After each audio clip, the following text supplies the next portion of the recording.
Good evening. Welcome to Guelph Museum's Military Lecture Speaker Series. My name is Ken Urban, and I'm the Education Coordinator at Guelph Museums. This lecture series is in partnership with the Laurier Center for Military and Strategic Disarmament Studies. Tonight's talk by Craig Smith will be about 45 minutes in length. There'll be time at the end for Craig to answer some questions. If you do have any questions, please send it in through our chat function on this webpage and send it to everyone. And I'll be monitoring the chat window throughout the evening. If you have any technical difficulties, please know that the session is being recorded and will be made available on Guelph Museum's social media platforms. Before we begin, we would like to acknowledge that Guelph is situated on the ancestral homelands of the Anishinaabe peoples, specifically the traditional territory of the Mississaugas of the Credit First Nation. Through the Between the Lakes Purchase No. 3 Treaty of 1792, the Mississaugas of the Credit ceded to the British Crown over 3 million acres of land between Lakes Huron, Ontario, and Erie. Today, Guelph is home to many First Nations, Inuit, and Métis peoples. Guelph Museums commits to the Truth and Reconciliation Commission's calls to actions. We must do more to learn, share, and support truth and healing. Guelph Museums continues to build our knowledge and relationships about the land and its history and its people. And this commitment informs all that we do at Guelph Museums. Now, it is my great pleasure to introduce tonight's speaker. Sergeant Craig Smith is a Halifax-based author, former president and board chair of the Black Cultural Society for Nova Scotia, and he's in his 25th year with the RCMP in Halifax. Craig has written extensively on African Canadian achievement, and he has lectured and conducted presentations on Black Canadian history, race relations, and policing from a Black perspective across Canada and in the United States. Craig has written and published 5 books, including 2 on the Black experience in the RCMP.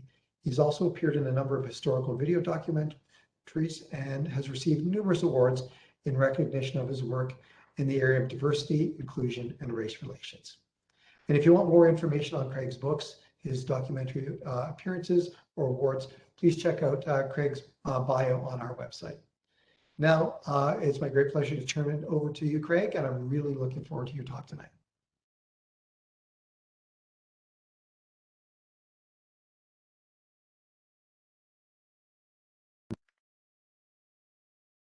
Good evening, Ken, and thank you for the introduction and for the opportunity to be able to, here we go, to be able to share with you this evening.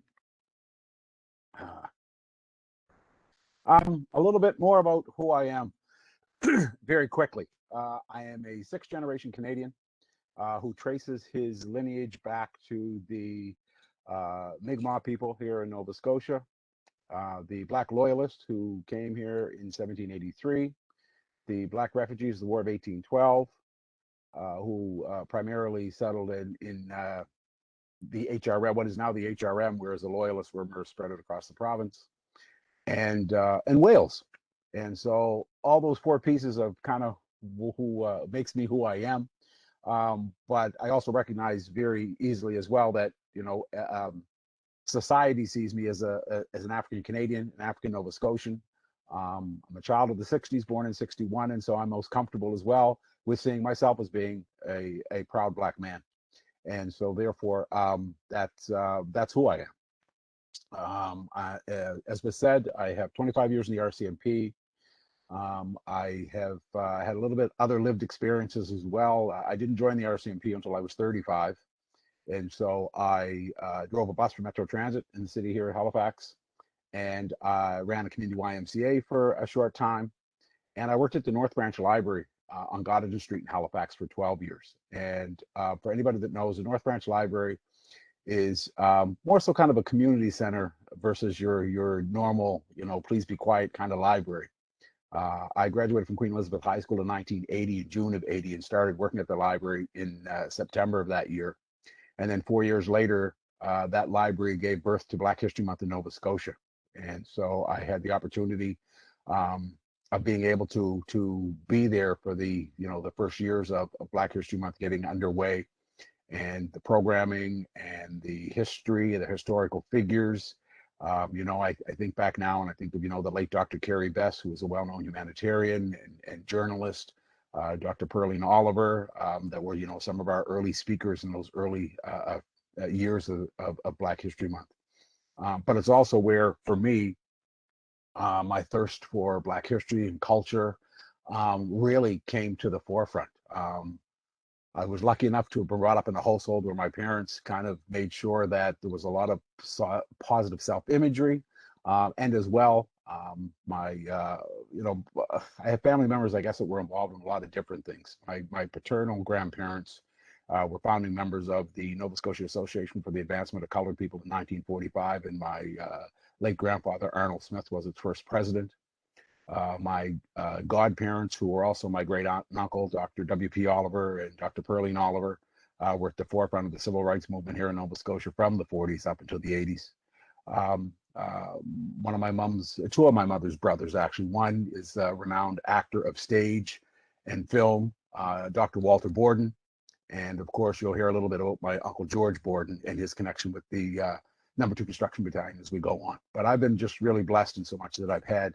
I was immersed in, I guess, Black history, Black culture at a young enough age to kind of decide to make it my life's passion. So collecting, I've got probably at this point right now, probably 7 or 8 big Rubbermaid bins in my basement that are full of newspaper clippings and articles and interviews and, things I've been lucky enough to do over the years. And that's everything from interviewing Lincoln Alexander when I was doing some writing early on, to Oscar Peterson, to Judge Stanley Grisell, just been really blessed in that respect to have those things and to be a pack rat, I guess, as well. So a lot of it I've never thrown away because I have it and because it's special and sentimental in that as well.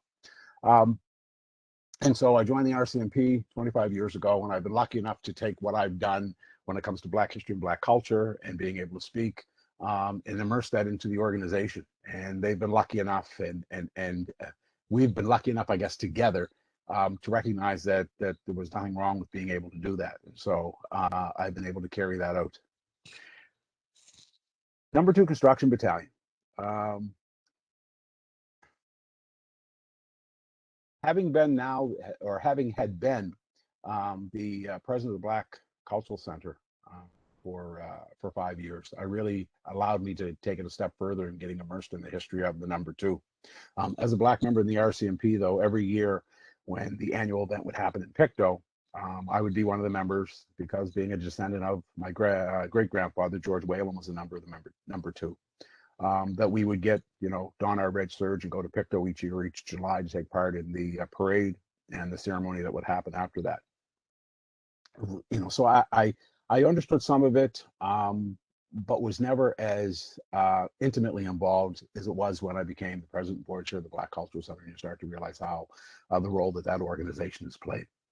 But to start off the presentation, I think the first thing to do, and I like to do this because I really like to let people kind of germinate on this piece, and I do this part of this presentation to RCMP employees as well. And that's just a recount of when we look at people of African descent in Canada, and in Atlantic Canada in particular. We recognize the fact that, it dates back, it goes a long, long ways back. And really what I want to do is just set the stage for how long we've been here up into the point of the First World War. And so if we look at the fortress at Louisbourg while it was under French rule, you see that there were over 300 enslaved Africans that were there. Prior to that, of course, we have Matthew da Costa in 1605, who would have been in Nova Scotia with Champlain. Then we have the New England planters who come to the Annapolis Valley region and cultivate the fields, and they bring with them over 100 enslaved Africans as well, or African Americans. That brings us up to the Black Loyalists, and numbering 2,500 to 3,000, of course, made somewhat famous by Lawrence Hill's book, and really helped to educate the rest of the country about the history of the Black Loyalists. The Trelawney Maroons from Jamaica, from Trelawney Town in Jamaica, numbering around 600, who came in 1796, who helped to build Government House, the home of our Lieutenant Governor, helped to work on the fortifications, the renovations of Citadel Hill. And today there's a monument that stands in the Atlantic Funeral Home graveyard where Maroon Hall used to stand, to signify where they had been before they left. And then, of course, the Black refugees of the War of 1812, numbering about 2,500, who came to Halifax, were housed on Melville Island in the Northwest Arm, which is now where the Armdale Yacht Club is. but it was an infectious disease hospital there. And prior to that, it was a prisoner of war camp. But that's where the Black refugees were held until they just were dispersed throughout the HRM area.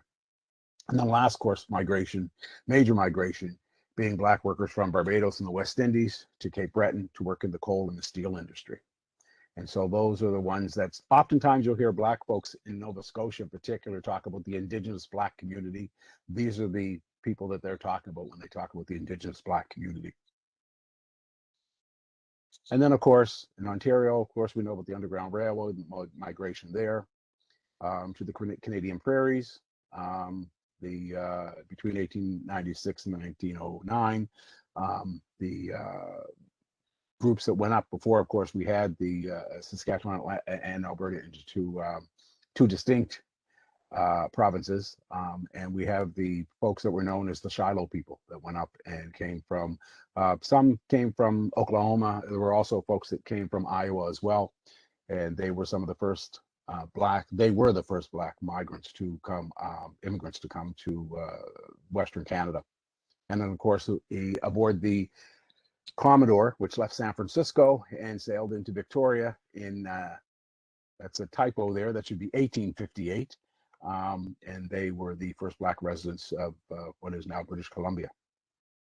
And so that just kind of paints the picture of the fact that by the time World War I breaks out, we've been here over 200 years. And yet, you know, there was still a feeling as Black men ran to the recruitment stations to want to enlist, to want to do their part for king and country, they were turned away. They were told it was a white man's war. They were told that white soldiers would not want to fight alongside Black soldiers and they need not apply. I think, you know, when folks say to me, well, you know, why is that Black men were running to the recruitment stations so quickly to enlist at that time? I think it becomes very, very simple that, especially for those that came as Black loyalists or came as Black refugees, they knew what it was to be involved in war and in war times in the U.S. And they knew that, you know, they were offered land, they were offered a better way of life in coming to Canada. So they really felt that those generations owed something back to the country, and this was their way to do. And so to run to those stations is to ask to become members.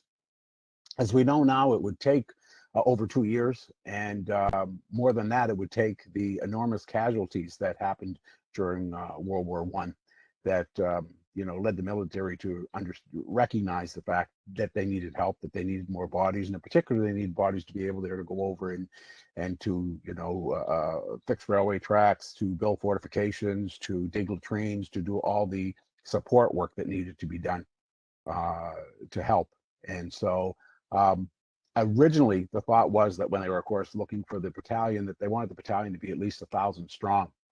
But because it took 2 years before Black men were allowed to enlist, there were a lot that finally said, you know, too little too late by the time they actually said that yes, enacting in July the 5th of 1916 that they created the battalion. There were a lot of men that just said, no, that's okay.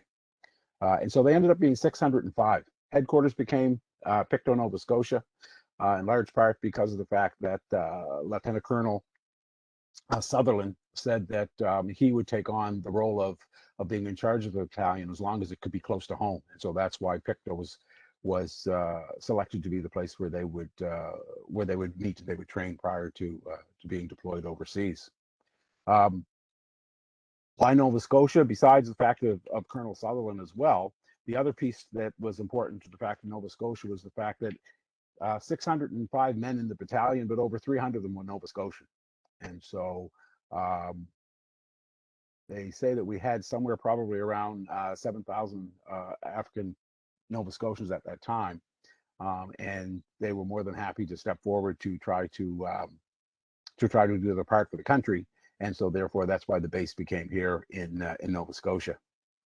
You know, the one thing that's really, I think is so significant to the history of the battalion is the fact that for a long time, generations of us growing up here in Nova Scotia knew very little about them.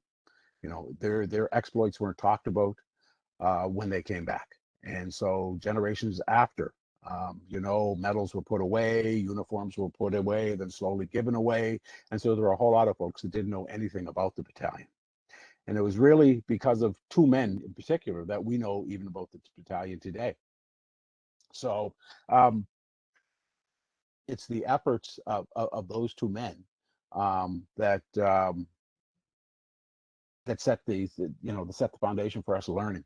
But to take a step back again, when we talk about the acceptance again, was that in Nova Scotia we had a segregated existence at that time, where we could go, where we could eat, where we could live, towns that we were allowed to be in after dark. Those were an everyday piece of our history here in the province. But there were some things, some interesting things that had happened as well. You had Rose Fortune, who of course is recognized as the first Black unofficial policewoman in North America, who was given the responsibilities of keeping the peace of the wharf and downtown area and the waterfront area in Annapolis Royal. You had William Hall, who became the first Black Canadian and the first Canadian sailor to be awarded the Victoria Cross. And out west, you had the Victoria Rifles, which Governor James Douglas had enlisted to keep the peace of Victoria.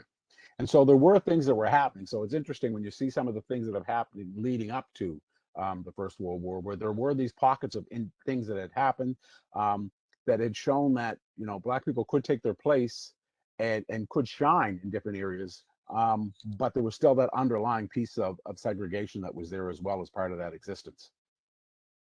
But the reason we know, about the battalion is because, in large part, of this gentleman here. And it's Captain William A. White, who was originally from Virginia, who came to Nova Scotia, was the second Black graduate of Acadia University. He founded the Second Baptist Church in New Glasgow, pastored at the Truro Baptist Church as well, and then at Cornwallis Street, which is now called New Horizons, but Cornwallis Street Baptist Church, which was founded in 1832 by the Reverend Richard Preston. He became the one and only officer in the number 2, and he became the chaplain of the number 2, and was given the rank of captain. And so Reverend White kept a diary. He kept a diary of everything that happened once the battalion was formed and came together, everything that happened here while they were in Nova Scotia, and then even more importantly, what happened overseas.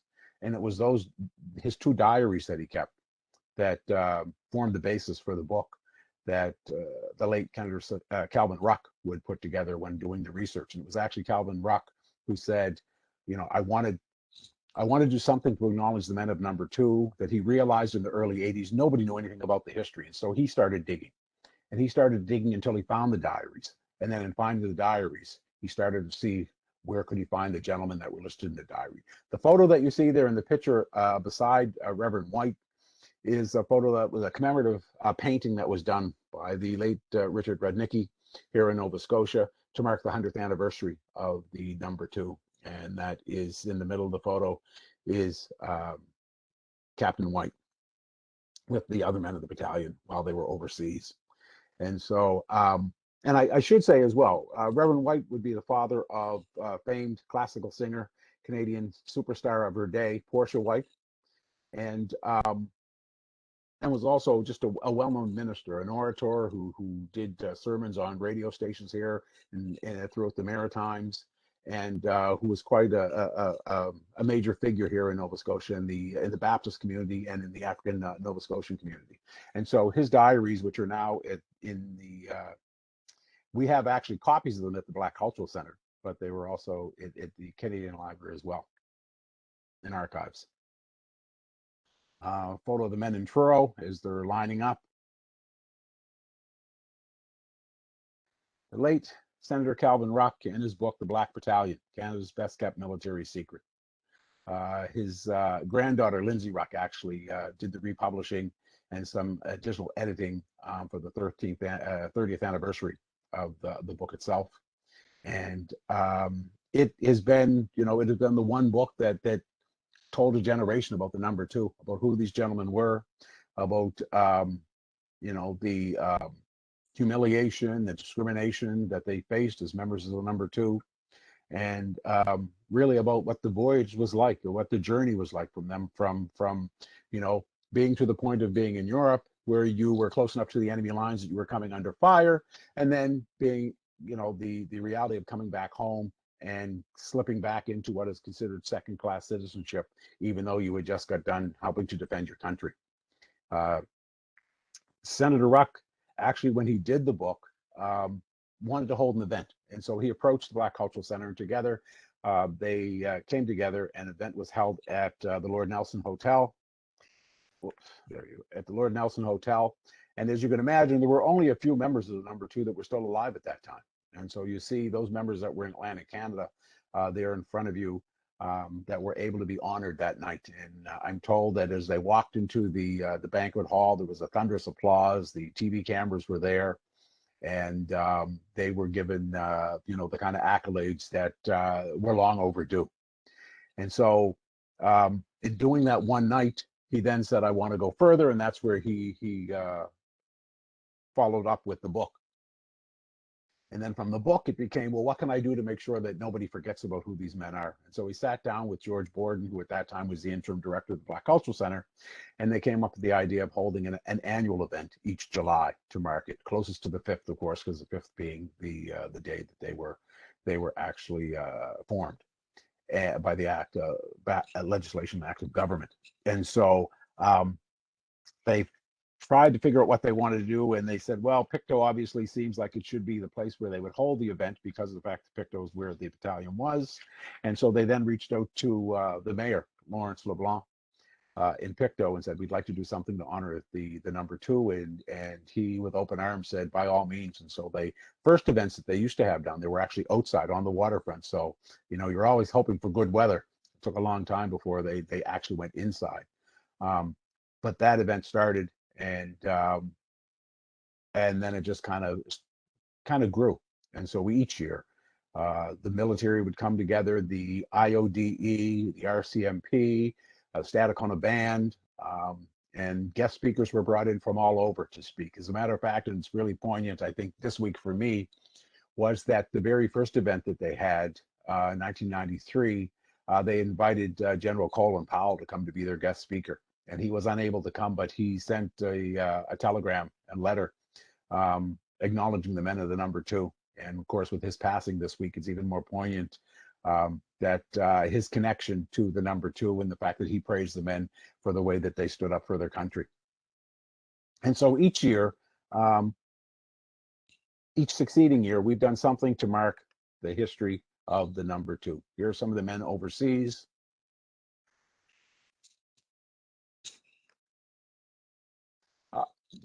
Some of the more noteworthy individuals, the 2 gentlemen that you see in the middle photo are the sons of Calgary cattleman George Weir, 2 of his sons that were members of the number 2. On the right-hand side are 2 brothers from North Preston. They're Arthur and James Downey. Arthur Downey was actually featured on a Hometown Heroes plaque that was done to mark World War I. And then on the other side is Private Isaac, Private Isaac Phils, who was from Cape Breton, from Whitney Pier. And in 1967, Isaac Phils would become the very first Black Canadian to be named to the Order of Canada. He was a member of the number 2 Construction Battalion. And so you have men that not only did their part for their country while they were overseas, but then came back as well and continued to leave a mark. And so as Senator Ruck and Captain Borden and Lawrence LeBlanc, and then also Mr. Francis Dorrington came together, Francis Dorrington and Mr. LeBlanc went off and were able to really felt that there needed to be something to mark Pictou, to mark in Pictou where the number 2's camp was, and that there needed to be something that really spoke to that. And so they, along with Elmer McKay, went forward and found money from the federal government. And with that money from the federal government, they created this monument. The plan now, as we move towards next year's national apology from the Canadian military and the Prime Minister, will be a revamped monument that will actually bear the name of all 605 members of the number 2. So it will be updated and upgraded. And the town of Pictou have been more than gracious in adding actually extra land so that chairs and benches can be put in and around it, so that and there will also be some informational panels that will be up as well, so that folks will be able to sit down, meditate, look, read, and just kind of take a moment to soak in the history, the ambiance, and I think a little bit about the memory of the number 2.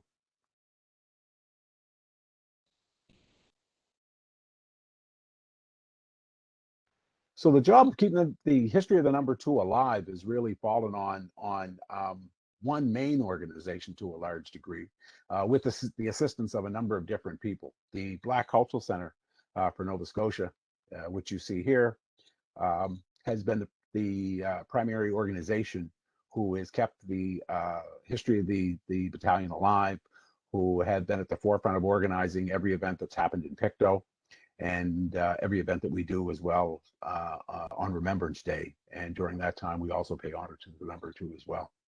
And so this is the Black Cultural Center at 10 Cherrybrook Road, Westfall, Nova Scotia, just at the border of what constitutes the Preston area, and the 3 Black communities: Cherrybrook, Lake Loon, East Preston, and North Preston, which are the largest Black communities in the province. The photo that you see is, of course, the exterior photo on the upper right-hand corner, but on the lower left, you see the inside of the center and Banner Hall. And Banner Hall, there are 14 banners that hang down from the ceiling that depict different individuals from different parts of the province who have made their mark provincially, nationally, and in some cases internationally as well. Captain George Borden. As I said earlier, Captain Borden was actually the interim director of the Black Cultural Center when Senator Ruck wanted to put together the first night to honor the gentleman at the Lord Nelson Hotel, and then subsequently went forward with writing his book. Captain Borden, being an author himself and a poet, decided that he wanted to do something to honor the number 2 as well. In 2000, he wrote the Black Soldier's Lament, which is read every year at the event, read every year at Remembrance Day, has now been put to music as well, and probably one of his most memorable works. Now, he passed away last November 29th, just a few weeks shy of his 85th birthday, and but was a staunch supporter of the number 2. And as a matter of fact, 2018, he actually wrote an open letter to the government demanding an apology to the memory and the descendants of the number 2 for the fact that they were denied access to becoming members of the Canadian military at World War I. And as some of you may know already, this past May, the government made the announcement that they would officially apologize to the descendants, offer an official apology, and that will happen next year in July. They originally thought of trying to do it this year, but in reality, with COVID being what it is and the restrictions, it was really felt from the community standpoint, it was really felt that we didn't want to have an event where folks weren't going to be able to come. And so therefore, by holding it off a year would allow the opportunity for things hopefully to have subsided somewhat in the pandemic, which allows for a major celebration here in Nova Scotia. This was the 100th anniversary event in 2016. One of the really interesting and cool things about that was that, of course, it happened just a week after the Nova Scotia International Tattoo. And so we were able to get uniforms that would have been used, replicas of the uniforms that would have been used by the men during World War I. And we got actors to depict the members of the number 2, and they became part of the parade that happened down Main Street in Pictou that day. On the far side, you'll see a number of military dignitaries, our Premier, Lieutenant Governor, head of the RCMP. The interesting thing is, if you look at the gentleman in the very front of the parade, that's Jerry Clark. Jerry Clark is the grandson of Captain Reverend William A. White. So he got to depict his grandfather for not only right there for the 100th anniversary during the parade in Pictou, but also in the tattoo, because they were also took part in the tattoo as well. So that made for a very special event for him and his family. And then, of course, Canada Post unveiled a stamp that year as well to honor the number 2. And the photo that you see there is one of the photos that you see in the book.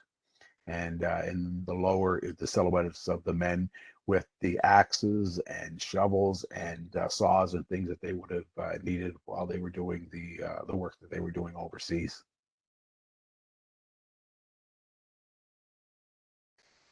And keeping the memory of the number 2 alive, it's been done a number of ways. Of course, the book by Senator Ruck, the poem by George Borden. Here's George again with his sister Ozelle.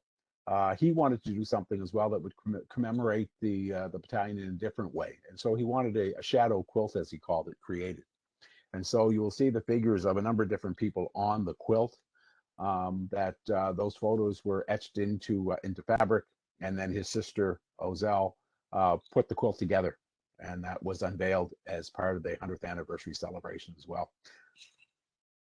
The other one that was done, this one was done by the mother and daughter team that you see there, Mila Borden and her mom Marlene Dorrington, and they put together that quilt as well, that I actually commissioned them to do, because I wanted to make sure that we had something, an interpretive quilt that I could take around to schools and use when I'm talking and doing presentations, and something that just kind of spoke to the men as well. And so we ended up with 2 quilts that were there to be able to mark, and they were both unveiled in picto for the 100th anniversary. Both ladies are members of the Vale Quilters Guild in New Glasgow, and Mila's actually a school teacher.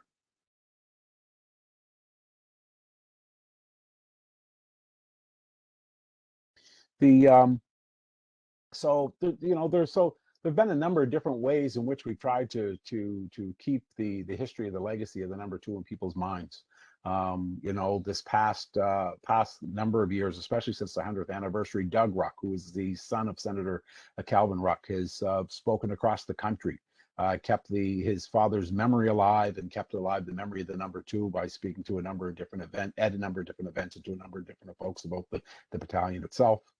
The Cultural Center has done a number of different things and tried to be involved. We've now put online, you can search the names of all of the members. One of the things the 100th anniversary did was it really opened up a lot of eyes to the history of the number 2. And so that 100th anniversary year, calls were coming in from all over North America with folks that thought that they had family members that might have been members to the number 2.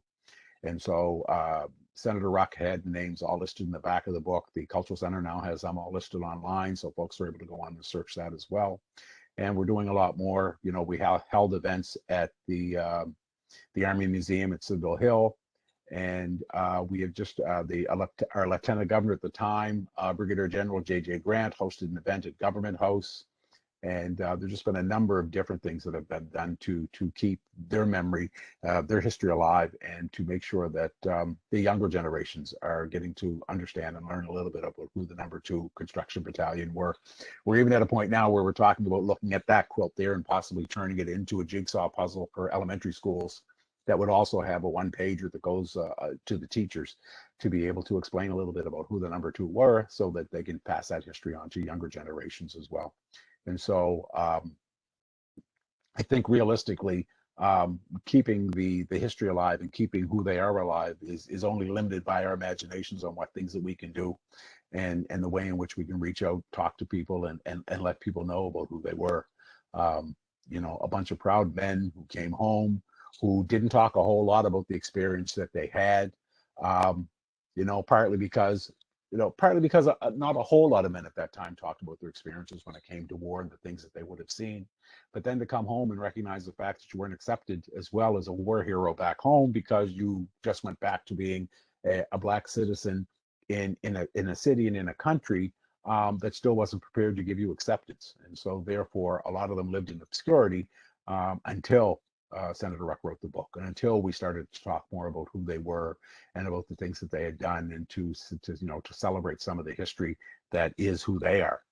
I've been lucky enough that during the time that I was at the Black Cultural Center, that I was able to become completely immersed in this, and I was lucky enough to have been president when we had the 100th anniversary of the battalion, which allowed me to be involved in a lot of the planning of the things that went on. But that's just part and parcel of playing a part of what the Cultural Center had been doing for years and will continue to do in perpetuity. And so that's a little bit about the battalion itself, about who they were, who the individuals were, what they did, and who they were comprised of. Let's see. I've been lucky enough as well that I've been able to try to keep some of their history alive and through some of the writings that I've done as well. And so the Ultimate African Heritage Quiz book that you see there has questions about the number 2 in it. and the journey continues, which is a junior high social studies book, as well as a African Canadian studies classroom resource at the high school level. Tells the story of the number 2, and then tells the story of Captain White as well, Senator Ruck. And so it compiles all the Black history, significant Black history of Atlantic Canadians from the transatlantic slave trade right up until 2010. But it's another way of keeping, of being able to keep the stories alive, to be able to keep the people alive, and to give them a different way of students to be able to look at them and learn about them. And so that's been the small part that I've tried to do to contribute. Since the death of my uncle last year, Captain Borden, I've been able to move some of the things that he did forward as well, and keeping things alive in that respect as well, and taking his role over on the organizing committee with some of the things that surround the number 2 to ensure. In Pictou, we've had some amazing opportunities to do things as well. Commander Paul Smith, the first Black sailor to be a commander on board a ship, was our guest speaker a few years ago. Trailblazers, Major Walter Peters, who of course passed away in 2012, and his daughter Shelley Peters. Shelley was the first Black female RCMP officer. She's on the cover there of the book Her Story, the second lady down from the top on the left-hand side.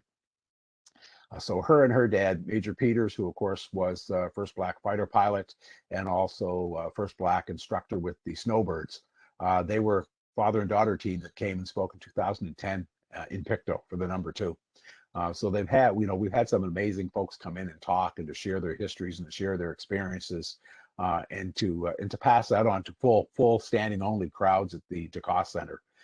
And it's been a way of celebrating a piece of Canadian history that in large degree, not only, the interesting thing is that, not only did white people not know about, white society not know a whole lot about the number 2, neither did Black folks. Because of, if I wasn't learning about it in school, and you weren't learning about it in school, I wasn't taking it in through osmosis because I was Black, right? So if nobody was telling me about it, I didn't know. And so there was a whole generation that didn't know. And so we were all learning together really about the history as Senator Ruck wrote the book. And then as things started to move forward, we all learned together because the history was a forgotten history and not talked about history. And so that's why, it's so important that we talk about it, that we share it, that we make sure succeeding generations know about who they were, and that we all just have a better understanding and celebration and recognition of the contributions that we've all played to the country's history. And the story of the number 2 is a very big part of that. I'm going to stop talking for a moment and open it up to see if we have some questions.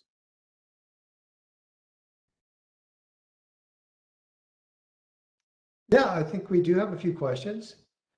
And yeah, thank you so much for the talk. And it's great to hear how the memory of the number 2 battalion has been kept alive. And you guys have been doing some awesome work to keep the memory of these amazing young men in the public focus. So that's pretty impressive what you have done.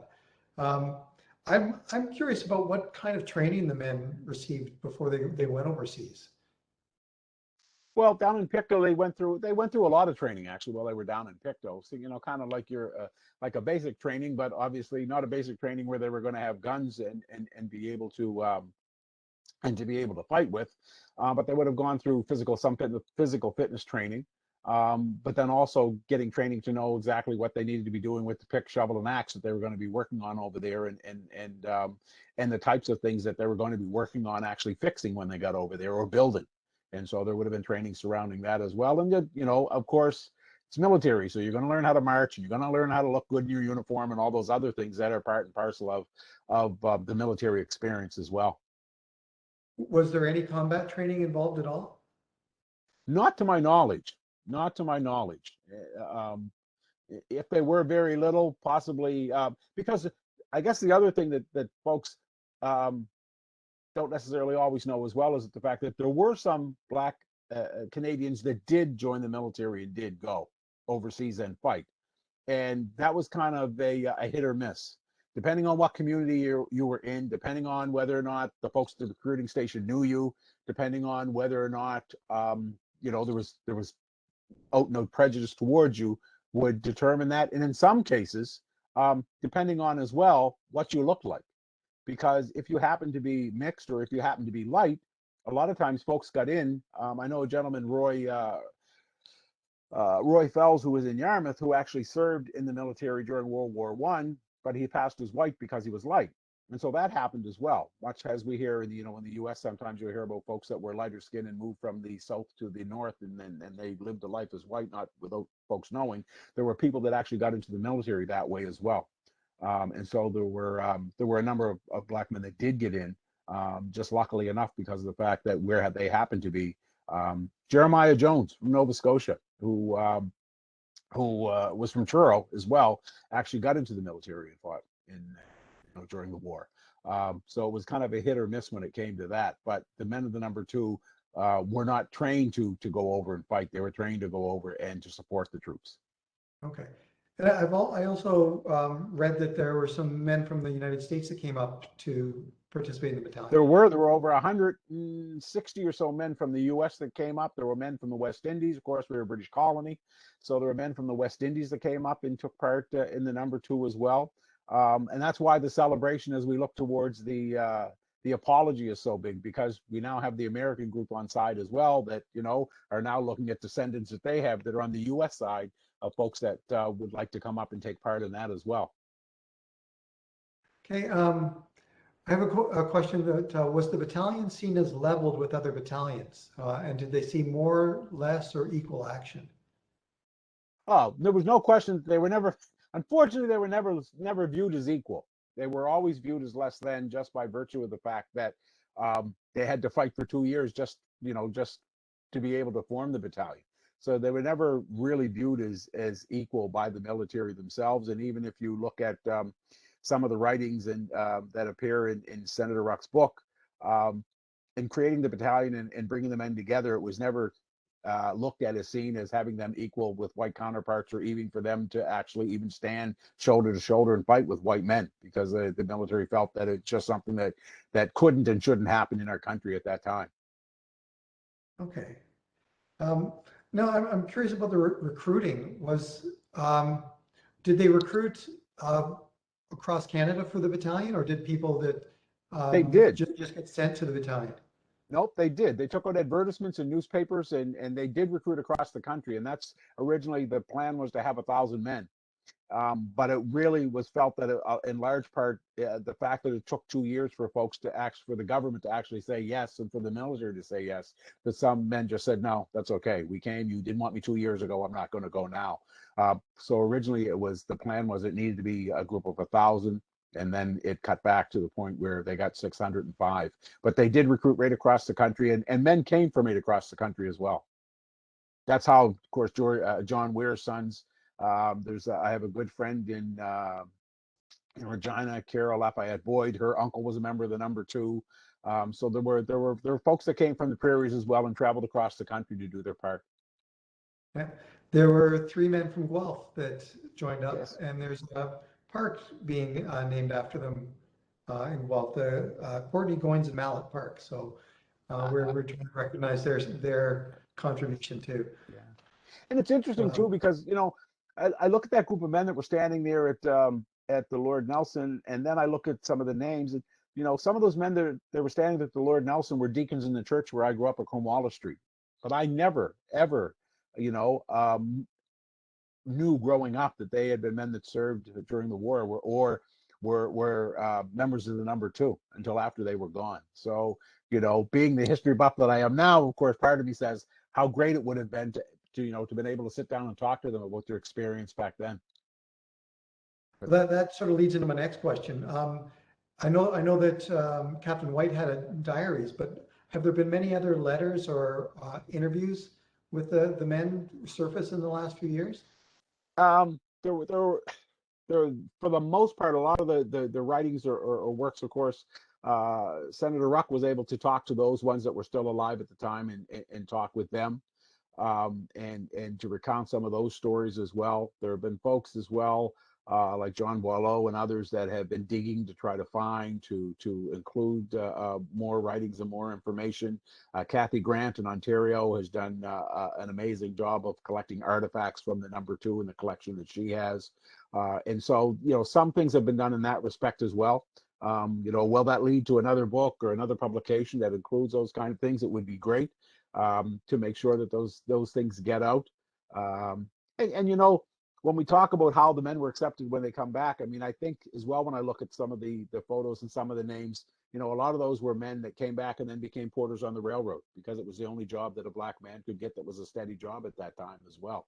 And so, maybe that led to some of the obscurity as well when it came to, talking about and having access to, because you came home and the job that you got really, in some cases was nameless. There's a book written by the late Citizenship Court Judge Stanley Grizel called "My Name Is Not George," because, of course, folks didn't have to want to trouble themselves with calling a porter by name, and so they were all named George, regardless of what their names were. So you may have been somebody who went and helped to support your country going through a war, but then you came back and you were really looked at as kind of being nameless and in the other jobs that you would do after that.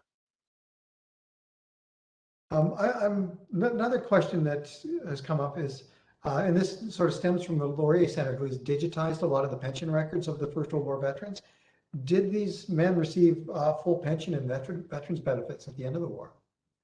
Now that I don't know. I do know that record-wise, there's so much more that's out there now that we didn't have before, and so the military has slowly started to put together a lot more information on them as well. We are starting to, and we have been for the last little while, trying to find locations in the province where they're buried and making sure that they're getting proper markers. 2010 in North Preston, they created the first black cenotaph that we have here in the province. It's a large cenotaph that bears the names of members of the black communities there from the First and Second World War. And they're creating banners this year that will be on display for Remembrance Day, that will have the names of men who were members of the #2 that will be on display. So there's more and more that's happening to make sure that the records are known, the history is known. I think we're at a point almost right now where it needs to be a full-time project for somebody to be able to go and to do that, and to make sure that they have all that information and material, so that they're able to you're able to make sure that everybody's history is counted and collected. Okay, and I've got another question, and this is from a friend of mine, Chris Tozier. Hi, Chris. Thanks for joining us tonight.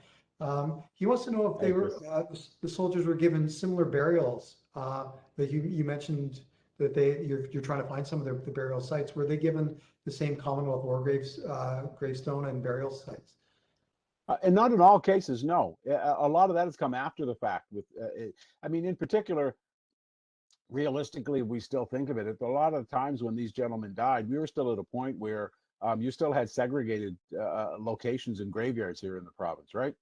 And so, because I think at Camp Hill Cemetery, of course, by Camp Hill Hospital here, which has a large military component to it, but it had its own colored section. And so, folks like Reverend White, Viola Desmond, they're buried in the colored section of that cemetery. So at that time, there was no extra overture when it came to African Nova Scotian or African Canadian military people. But in succeeding years, there has been a movement to get grave markers for all those individuals and to locate, where some of them are, because in some cases, especially if you're in a smaller community and there wasn't a whole lot of financing, and in some cases, just the community itself didn't know that they could approach the government or approach the military to get those grave markers in, right? So a lot of that has come in the last 10 or 15 years or so, of people learning and knowing, and then trying to make sure that the unmarked graves are now marked. Oh, great. Another question. This one's again about training. And do you know how many weeks or months their training period was? And where did they land? And were they training in England as well? Well, I don't know how long the training was well, actually, they moved between two places as well, because they were in Pictou, and then they moved to Truro, and then went overseas. And so, actually, there's also a movement afoot. There is a monument a monument committee. And so there's going to be a smaller monument in Truro to show where they were. And the photo, if you saw the men lined up, they were in Truro in that photo. And then when Quilts came to Halifax and down to the pier and across over to York. And there would have been some training. There was some training that went on. I am told that there was some training that went on once they went overseas. For the most part, though, the training that was done here. And so, of course, formed in 2016. And I'm not sure how long they trained before they went. But I do know that, you know, by the time that they came together, there was a real need to have bodies overseas because the casualties were a lot more than anybody had ever anticipated they would be. And do you know whereabouts they were posted when they were in Europe? If we look back to, I'm trying to think, we look back to the Black Soldiers Lament. We actually have a little bit of a, trying to see here. Give me 1 minute. There was a spot on the, now you can, there you go. Let's see, across France, they were at La Ville-le-Jeu and La Place Perron. And I am not bilingual by any means, so I probably butchered that with the accent. But those are two places that are named in particular in the Black Soldiers Lament as to where they were. The other thing that I'm finding as well a lot more is that there's a lot more online as well when it comes to researching them as well. And so there is a Legions magazine, 100th anniversary copy of the Legions magazine that Jean Boileau did the article for, that has a lot of information on them. And but there's a lot more online now, and especially through the Canadian archives as well, that gives us a little more insight. Yeah, that's an excellent article in the Legion magazine. Yeah, yes, it is. Yeah. And one more question. Were the veterans of the battalion included in were they allowed to go into the Legion, and then were they included in remembrance ceremonies post-war? Post-war they were. Now there were some, there's a really good picture in the book of a group of them standing at Joseph Howe School here in Nova Scotia prior to a Remembrance Day ceremony. They were they have been included in Remembrance Day parades and ceremonies here in Nova Scotia, and just other members of the military themselves. Again, when it comes to the Legions, it's kind of a hit or a miss as well, because, you know, there were some that were, you know, in communities where racism was high. And so in those cases, you weren't going to be you weren't going to be welcomed in there to start out with. I mean, you know, we still had, it's always interesting. We had, you know, cities and towns here in the province where, you know, 6 o'clock at night or the sun started to go down, a siren would go off to tell Black folks they needed to be outside of the town limits. There were places where you could own or not own land inside, in towns and in places here as well. So in those communities where you knew you were living a very segregated existence, you weren't even going to attempt to be going into a Legion there. You had more apt, you know, to be either in a big center or in a community where you'd grown up with everybody and they know who you were, and there was a little bit more acceptance. But the numbers, you know, the numbers for the most part back then were still a small degree of men that were going into the Legions. Okay, and one last question just came in. Certainly. Were there any differences between the number 1 and the number 2 construction battalions? Do you know of any differences? Well, the number 2 is the only all-Black battalion, with the exception, of course, of the officers that were in charge of it. They were the only all-Black. The number 2 was the only all-Black one in Canadian history. Okay, and that's it for the questions. Thank you so much for fielding all of them. There was a lot there. You did really well. Look, that's you know what I like to do the most. I just want to encourage people to, you know, get a copy of Senator Ruck's book. Go online, Google, visit the Black Cultural Center website. We have material information there. If you're able to, you know, look to be in Nova Scotia next July. The plan right now is for there to be a major celebration here in the city. But I would also say that leading up to it, we're trying to do something almost every month that will celebrate the number 2 in the history of them. And then we're also looking at trying to hold events in major centers across the country where folks may not be able to travel to Nova Scotia to get here. And so the idea would be that in each province, there would be a celebration on July the 5th, or that week of July the 5th, to mark the official apology and to keep the history of the number 2 alive and well. And of course, with having been members from every province, it shouldn't be a problem with trying to and through some of the Black History societies to be able to pull that off. Well, you're kind of like an encyclopedia of knowledge on this topic. So thank you so much. It's been really great, really informative for me, and I've learned a lot, and I want to read the book now. Well, that's the main thing. Thank you to everybody who who participated, who asked questions, and I hope you enjoyed what I was able to impart. Yeah. So thanks for the opportunity.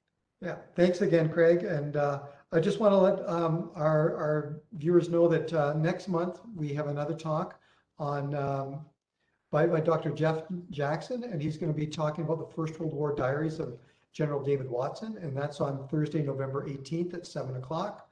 I also want to remind people that the museum is open to the public. You don't need to book ahead. You can just show up. We do have limited numbers that are allowed in at any one time, but generally that's not a problem.